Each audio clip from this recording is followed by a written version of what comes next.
The real estate market may be in its winter slump, but spring is just around the corner, only 5 weeks away. Hi, I'm Rob West. Higher interest rates have left many home buyers and sellers stuck on the sidelines in recent years, but could it change beyond the horizon? Today, mortgage expert Dale Vermillion joins us with a market forecast and some practical advice on moving forward. And then it's on to your calls at 800-525-7000. That's 800-525-7000. This is Faith and Finance, biblical wisdom for your financial decisions. Well, our guest, Dale Vermillion, is the author of The Mortgage Maze, The Simple Truth About Financing Your Home. He's a frequent contributor on the program. Dale, great to have you back. Rob, it's always an honor to be here. Thank you so much. Happy New Year. Happy New Year to you, my friend. Hey, I mentioned that folks have been in a stay-put mode for a few years now due to high interest rates. Yep. I know this is front and center, and what you do is you train tens of thousands of mortgage brokers across the country. Give us your perspective. Is this about to change? Well, we think so. You know, they call it the lock-in effect, and we did see existing home sales increase by 6.1% in November. That's the last report we had. December, I know, was slow, and January typically is. But we've got the March season coming, and February, when we start to see things increase. And consumer confidence, we are seeing, is increasing in all reports, and I think consumer patience is probably decreasing. People want to get in a home. So I think we're going to see some movement and some growth in the next year or two. Yeah. Well, you know, you can put off a move for a period of time, but at some point you just got to go, right? I mean, That's right. You can't put your life on hold. And so we're probably going to see more and more people getting to the place where they say, all right, I'm just going to have to go ahead and, you know, accept these interest rates where they are and expect to refinance maybe in a couple of years. Is that the way people are thinking? You know, I think it is the way that they're thinking, but the fact of the matter is it all comes down at the end of the day to what your payment's going to be, what you can afford. So when you're thinking about, you know, I need to move, I've got to make that decision, just make it wisely. Like we talk about all the time, make sure you do a budget, make sure you determine what you can afford. Those are key principles in any purchase that you're going to make. Yeah, very good. Let's talk about the Fed. Of course, rate cuts have disappointed a lot of people, and mortgage rates tend to lag far behind them anyway. And now we're hearing that perhaps it's even in question whether we'll get any more rate cuts this year. What say you? Yeah, it looks like we might get one or two, probably not more than that. Look, after listening to the inaugural address, the thing that's going to move mortgage interest rates is going to be whether or not inflation moves. And part of that is going to go back to the federal deficit. And, you know, if Trump can control debt, like he promised, and bring that down, that should move mortgage rates down a little bit. If you remember, the really low rates we had last time was when Trump was in office, but that's because they were buying trillions of dollars of mortgage-backed securities. That's probably not going to happen. So what we're expecting this year is rates to stay in that 6 to 7% range for most of the year. We may be fortunate enough to get high fives by the end of the year, but not likely. Yeah. All right. What is your advice then, Dale, to someone who wants to buy or sell a house in 2025? Well, the first thing you need to know about 2025 is that values are flattening out, even dropping in some markets. That's an important thing to think about when you're either buying or selling. CoreLogic, who is the expert in that, Q3 of last year, year over year, the annual gain in real estate was only 2.5%. That was an average of $5,700 per home. Q2, it was 8%. That was $25,000 per home. So we saw a big drop in a matter of one quarter. And we're seeing markets where property values are flat and even going down a little bit because of, you know, some of it's natural disasters. Some of it is just the marketplace and the high rates. Here's the bottom line. If you're looking to sell, you know, this may be a peak time to get the value you're looking for. If you're looking to buy, it comes down to affordability, understanding you might see a little bit less increase in the next couple of years until rates drop, but rates will eventually drop. You'll be in a better position, and it's about creating that affordable home and building that equity. And don't forget, you get major tax benefits to a mortgage home, and that's a big benefit that you get when you look at buying. Dale, just 20 seconds left. Anything someone should know in terms of how the mortgage industry has changed and what they need to know before they go out and seek a mortgage if they haven't done it in a long time? Yeah, all they need to know is that there are a lot of diverse products out there that allow for people to get qualified that couldn't in previous years. So if you had a little bit of credit problems or you need down payment assistance programs, which are out there, they're readily available. I would talk to your local mortgage advisor. Excellent. Dale, always appreciate your time, my friend. Thanks for stopping by. Great to be here, Rob. God bless. That's Dale Vermillion, author of The Mortgage Maze, The Simple Truth About Financing Your Home. Back with your questions after this. Don't go anywhere.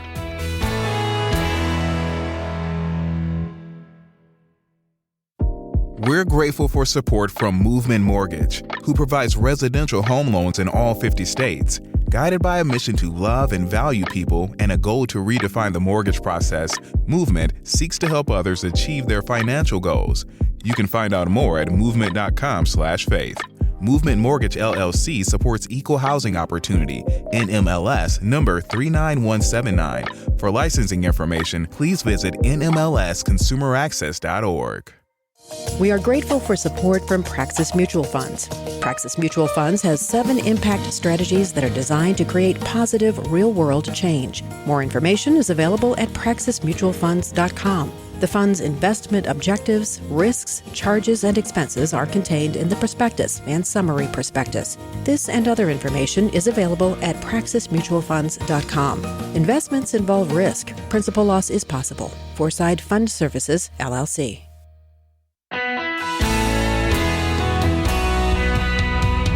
Hey, thanks for joining us today on Faith and Finance. I'm Rob West.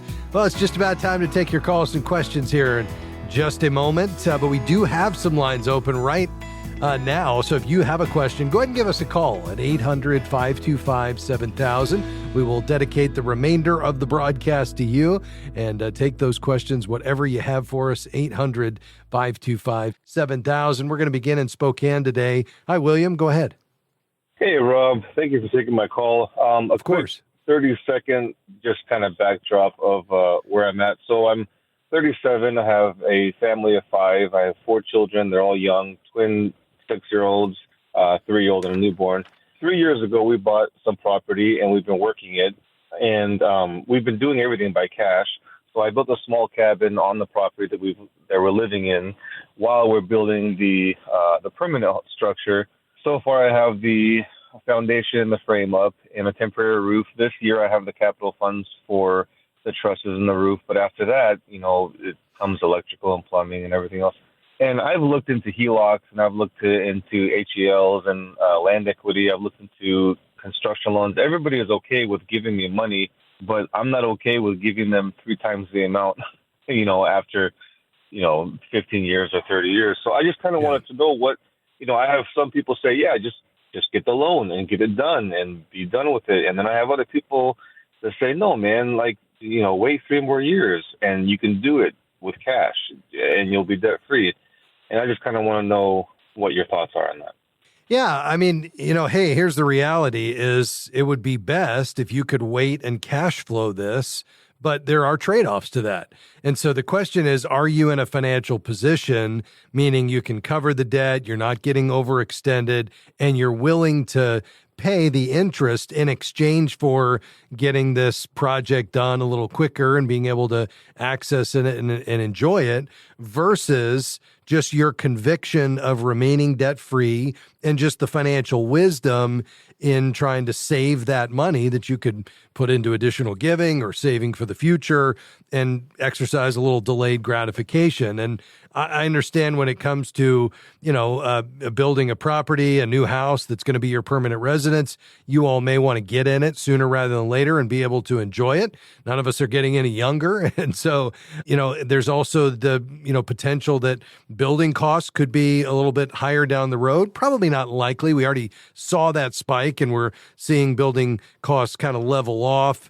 We're well beyond the supply chain issues from the pandemic that resulted in a spike.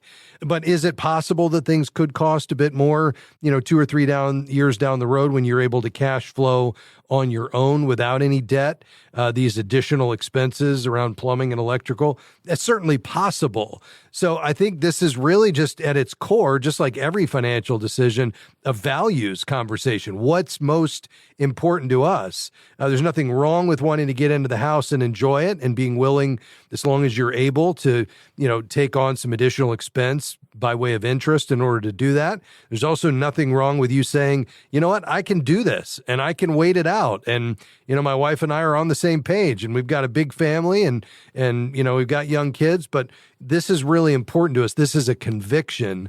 And when we think about our values as Christ followers, this is just something that we would like to be able to do. We'd like to be able to kind of wait this thing out and do it on our own and kind of muscle through it. And so I don't think you can go wrong on either of those. I think you just need to come together as husband and wife, be sure that you've heard each other, and that if either one of you have a real conviction one way or the other, I would listen to that, especially if the other one could kind of go either way. I would make it a matter of prayer, invite God into that, and ask him to give you a complete peace and some wisdom about the step forward, and then make your decision and don't look back. And, just like you said, despite the fact that the banks are willing to give it to you, doesn't mean that's necessarily the right move for you. But again, I wouldn't fault you if you said, you know what, we're not getting any younger. We want to get settled in this new house. We're excited about it. Our kids are growing up. We're just going to go ahead and borrow the money and get this thing done. I don't think that's a bad decision, but I would really think and pray through it. Is that helpful at all? Yeah, and that's kind of where I'm at. I'm 50-50, and so the conviction is strong on waiting and being free and continuing to be free, so that I can have that kind of time leverage with our lives. Yeah. That helps. What about with your wife? Is she sensing the same thing, or is she at a kind of a different place on this? Yeah, we spoke about it last night. We've talked many times about it, and she says the same thing. She's like, you know what? If you want to wait it out for the next 3 years, we can do it. If you want to take out a loan, I support you in it too. We both want to get in, but we're both able and willing to kind of hold off for a little while longer, because we have so many friends in the area that have done the same thing.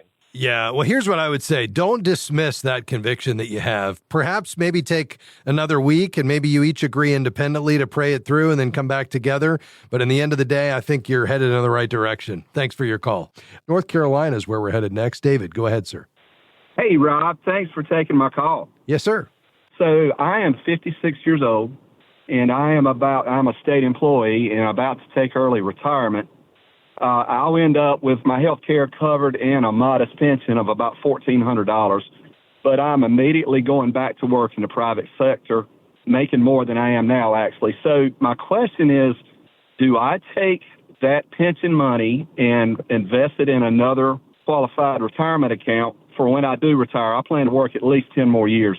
Or do I use that money to pay down debt, which the only debt I have is a 6% mortgage and a 7% home equity line of credit? Okay. How much do you have on the HELOC and how much on the first mortgage? First mortgage is about $148, and the HELOC is about $11,000. Okay, got it. And based on you going back to work in the private sector, are you going to have enough to cover your bills and a little bit left over? Absolutely. Again, I'll be making actually more than I am now. Okay, got it. Yeah, I would leave that retirement plan alone and roll that out into an IRA, keep it in a tax-deferred environment so you're not paying any tax on it, let it continue to grow on a tax-deferred basis, and then just focus on redirecting, whatever surplus you have by going back to work after your bills are paid toward initially paying off that HELOC and then going after the first mortgage. But I would not pull that money out of the retirement plan to do that. I'd let that keep growing. You're not going to have any impact of taxes that's going to slow that growth. And then if you could position yourself just by really keeping your lifestyle, a cap on it and redirecting all of your surplus to getting out of debt, by the time you transition fully into what God has for you next, even if it doesn't involve paid work in the next season, hopefully that's eliminated, your biggest expenses. And now you've got, Social Security. And, if at any point you want to start pulling, a monthly income from your retirement plan, you could, but your expenses are probably a good bit lower because you're debt free at that point. I think that's the better plan, in my opinion. Okay. All right. Well, that sounds great. I certainly appreciate the advice. Absolutely. One other thing is once you're 70 and a half, you would be able, and I realize that's a good bit down the road, but if you got to the place where your bills were covered without the IRA, you could, pull that money out as a qualified charitable distribution, do the giving that you were already doing out of after-tax dollars from your IRA and never pay tax on it because it went in tax-free, deferred, and then it comes out tax-free. What an amazing opportunity for you to have never paid tax on that money and get it into circulation in the kingdom. So hopefully that helps you, David. We appreciate your call today. Lord bless you, sir. Hey, a quick break and then back with more questions after this. 800-525-7000. Stick around.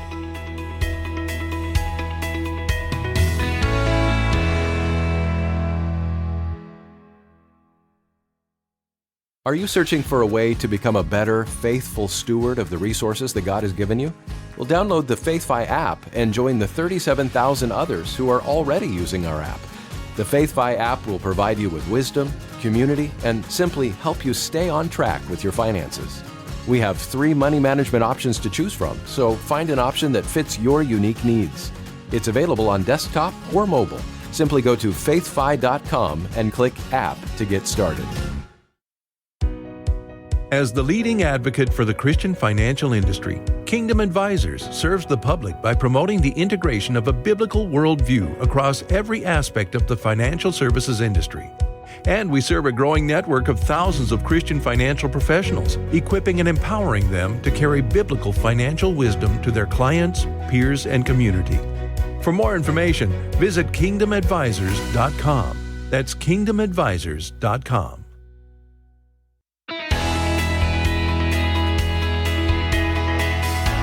Hey, thanks for joining us today on Faith and Finance. We're going to head back to the phones here in just a minute. We've got all the lines are full here today, but we're just launching. In fact, they just went out in the mail to all of our FaithFi partners.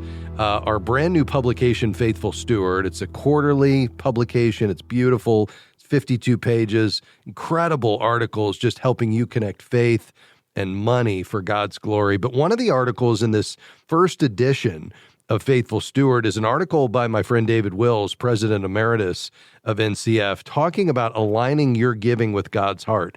And here's what David unpacks, and I love this.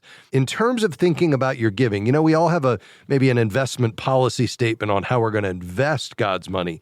But with regard to giving God's money, what framework do you lay over your giving in terms of the where of giving? Well, David looks at both geography and people. So where are the places physically I'm going to give? And then ultimately, what are those causes or areas that are also on the heart of God? Well, in terms of the places, he says we should look locally, nationally, and internationally. And he refers us to this passage in Acts 1:8 where Jesus instructs his disciples to be witnesses in 3 areas: Jerusalem, local; Judea and Samaria, regional; and the ends of the earth, international. What about laying that geographical framework on top of your giving as we think beyond just our immediate surroundings? And then as we move beyond that, we also look to the priorities that are on the heart of God. And David talks about the 3 greats. Think about this: the Great Commission, go into all the world and proclaim the gospel. And so we need to be thinking about how we're giving to the spread of the gospel work to the ends of the earth. That's the Great Commission. The greatest commandment was, you remember from Matthew chapter 22, Jesus says, love the Lord your God with all your heart, your soul, your mind. So that's giving to preaching and teaching and discipleship. And then he goes on to say, and David calls this the great compassion. He says, this is the first and greatest commandment. The second is like it, love your neighbor as yourself. What does it look like to love your neighbor as yourself? Well, I think that's the poor and the oppressed, among others.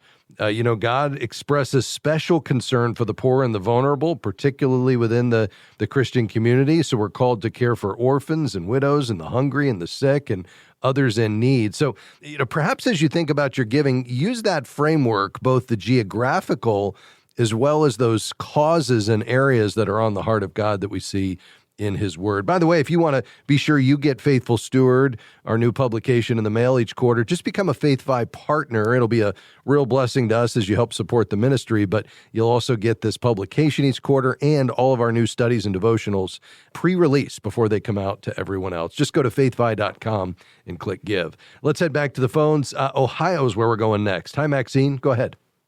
Hello. I am just finishing a messy divorce, and I have about $200,000 to invest, but I am 76 years old. What do I do with this? Yeah, so before we talk about investing, Maxine, and I'm so sorry to hear about your divorce, are there other priorities that you have, namely any debt that you need to pay off, or do you need to hang on to any of it to kind of shore up what I call your emergency fund that might go into savings for the unexpected? Or do you feel like all that's covered? No, I have no house payment, no car payment right now. Credit card debt, very, very slim. Okay. And part of this is savings too. Okay, so great. Right now it's in a high interest savings account. Okay, excellent. Yeah, so you may just want to think about in terms of maybe 6 months worth of expenses at a minimum would be the portion that you want to make sure stays in that high yield savings if you don't have other savings, and we'll call that your emergency fund. So that way, if the bottom fell out or you had some major unexpected expenses, you've got 6 months worth of expenses sitting there ready to go. You may want to go more than that, but I would say that at a minimum. Beyond that, in terms of how to think about investing this, even at 76, I mean, if you're in good health, we still need this money potentially to last for 2 decades or more. And so we don't have to be, just put it all in, bank-related products. I think there is still a case to be made for putting a portion of it in stocks and probably the larger portion for sure in what we would call fixed income. So think CDs and bonds, maybe U.S. Treasury, bill bonds and notes, high quality corporation bonds, corporate bonds. So I think in terms of the high level allocation at 76, you probably want to be thinking about a 70-30 portfolio, 70% of whatever portion you're going to invest beyond your emergency fund in fixed income and 30% in stocks. You could go as low as 20%. But I think that's kind of the high level. Now, in terms of which bonds and which stocks, well, that's where I think a certified Kingdom advisor could be really helpful to you, Maxine. There's some wonderful CKAs there in Ohio. So if you're comfortable using the web, go to faithfi.com, faithfi.com, click Find a Professional. I'd interview 2 or 3. If you're not, stay on the line, and our team will see if we can get you connected directly. Thanks for your call. Let's go to Yvonne in Cleveland. You'll be our final caller. Go ahead. Well, thank you, sir, for taking my call. Long story short, 2019, we had $200,000 in our savings. COVID came and life circumstances, illness came, and now we are maintaining $500,000. We're bringing in $65,000, roughly that, with my husband and myself. He's 57. I'm 54. And just want to know a plan to how do we start over? Yeah. So you said you had $200,000. What's the value of that investment account today? Well, it's depleted. We had to take out our IRA. We had to take out all of our retirement. Got it. Okay. So your combined income now is $65,000. That's correct? Yes. And what do you have any investable assets, or are you starting from scratch? We're starting from scratch. Okay. Do we have any savings, any liquid savings, just emergency reserves? No. Everything is gone. A lot of things happened. Sure. Yeah. No, I get it. And I know that can be challenging. So what is in, your checking right now? Just enough to cover this month's bills? Are you all living paycheck to paycheck? So we're bringing in 65, and we're basically, at the end of every month, we're maintaining 500. Okay. And that's across 5 bank accounts. So when I say we need to start over, we have retirement. And both of our accounts are 25 apiece, so that's 50,000. That that's for our retirement or for our. Okay. That's life insurance. That's what. Yeah. Okay. So here's what I'd like to do. I'd love to offer you, if you'd be willing to take advantage of it, one of our certified Christian financial counselors to get on the phone with you and your husband over a series of phone calls and help you put together a budget. Because the key for you guys in starting over is to dial back your spending so you can create more margin so that you can fund those retirement assets over the next decade. Stay on the line. We're going to get your information. We'll cover the cost to get one of the CERT CFCs to call you and see if they can work through it with you. This is Faith and Finance. Grateful for my team today and grateful for you. Thanks for being with us. We'll see you tomorrow. Faith and Finance is provided by FaithFi and listeners like you.